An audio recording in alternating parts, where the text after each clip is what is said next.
What's going on, guys? Lyrics here. I'm back bringing you today another video. This one's going to be doing my custom tactics for FIFA 23 that I have found and these are definitely working. Took a bit of time releasing them as I was kind of just messing around with formation, seeing what I liked, and I didn't really find the right one. But I'm not gonna lie, this is definitely the one, man. If you enjoy playing 3-5-2 in FIFA 22, this plays literally exactly like it, except it's probably a little bit better defensively, as we're playing with fullbacks rather than wingers. So jumping into the tactics, I guess we got balance on defensive style. I have seen people using pressure on possession loss, i.e. text, on this formation, and it is working pretty well. But I think it's a little bit more high risk, high reward. So for now, me personally, I'm just going to be using the balance. My width is on 45. Me personally, I like to tinker with this depending on what formation I'm playing against. So for example, if I'm playing against a more narrow formation, i.e. like 4-1-2-1-2 or the new 4-3-2-1 with the centre forwards, I like to drop my width in a bit because yeah, we just want to pretty much clog up the middle of the field. So yeah, this can easily go down to like 30, something like that. But if I'm playing just standard formation, 4-2-2-2, 4-2-3-1, I'm just going to be on 45 and then make the adjustments accordingly. Moving on to the depth, and 71 depth is super important for this tactic in my opinion. The way that it works is it kind of triggers all offside traps, pretty similar to FIFA 21, the way that did. And what you'll find is that in transition, when people are trying to abuse over the top free balls on you, you'll get a lot of side traps for free, even though you don't necessarily control anyone, just due to the fact that your defense is going to push up at the halfway line pretty much. And unless they time it super perfect on like the trigger, a lot of times it's just going to be offside and they're not going to be able to play it. So yeah, 71 depth, super helpful. And as well, during like, I guess, defending in your own half, your team's not going to retreat as much as in like 50 depth, which is something I was using before and I was struggling with personally. But at the end of the day, it's all preference. If you are someone that likes to defend a little bit more passive and closer to their own box, then definitely go for that. But as someone who likes to press with their midfielders and like attackers, the gap between my midfield was just too big between my midfield and defense, so I had to bring my depth up, and 71 is working perfect. So definitely recommend that for you guys. Build up play, that's going to be unbalanced. Again, I've seen people rock different things on this, fast build up, long ball, stuff like that. But yeah, for me, I'm just going on balance as it doesn't drain as much stamina. And I'm not going to lie, in this formation, the wing backs get absolutely knackered. So make sure you have some sub wing backs on the bench. For the width, I'm playing 55. I think even though this is a formation which kind of stretches the pitch with like the wing backs, I still like to play it like a narrow formation, like the 3-5-2 from last year, for example. So I don't want my width too high, but obviously we don't want it too narrow, as we do want to take advantage of the extra man that we do have on the outside, which normally doesn't get picked up. So yeah, for that reason, I'm on 55 width. Players in the box, that's going to be on 7.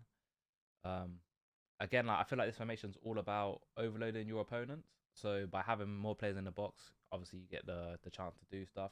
However, this does kind of mess you up in some ways. Like there is some times where I'm passing the ball and it ends up at like Theo Hernandez, for example, where obviously we'd love it to be like a striker like Genoda or something like that.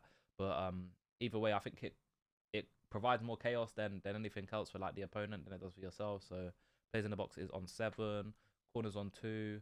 Not really sure why, and then free kicks on 1. Pretty much don't want to get countered off either of these. So yeah, that is it for the custom tactics. Right, so I'm moving on to the instructions, and this is where I kind of changed mine to what Umut's using. I like to use join the attack on both the fullbacks. I think that's pretty much mandatory for formation.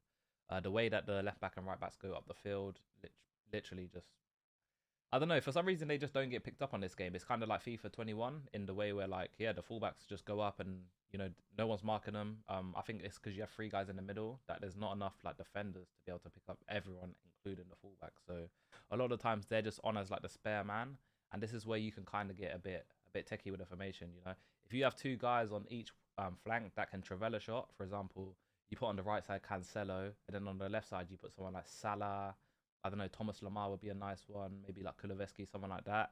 You can literally cause havoc. Like every time you find a spare man, you have a Travella shot angle, literally wide open. You can get a lot of free goals off that. But for me, at the moment, I haven't really sorted my team out for the 5 back. I kind of just used the team that I used in Weekend League.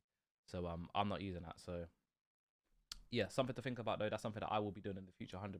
So just a little heads up there for you guys. Make sure you get onto that early. Moving on to the centre mids instructions, we're going to use stay back on both centre mids, which, like I say, is different to the formation that I copied. He had balance on his left centre mid, and he was also using an attacker here, which I do recommend. Like, it's not the worst thing if you're really good at defending. I was using George Best at left centre mid in my weekend league. I went 20-0, yeah, with Kevin De Bruyne with him. So, like I say, man, super like the least defensive centre mid pairing you can think of, and I was still defending really well, barely conceding goals. So yeah, that just shows how strong the formation is defensively. We're gonna move on to the cam. No instructions on the cam, just stay forward.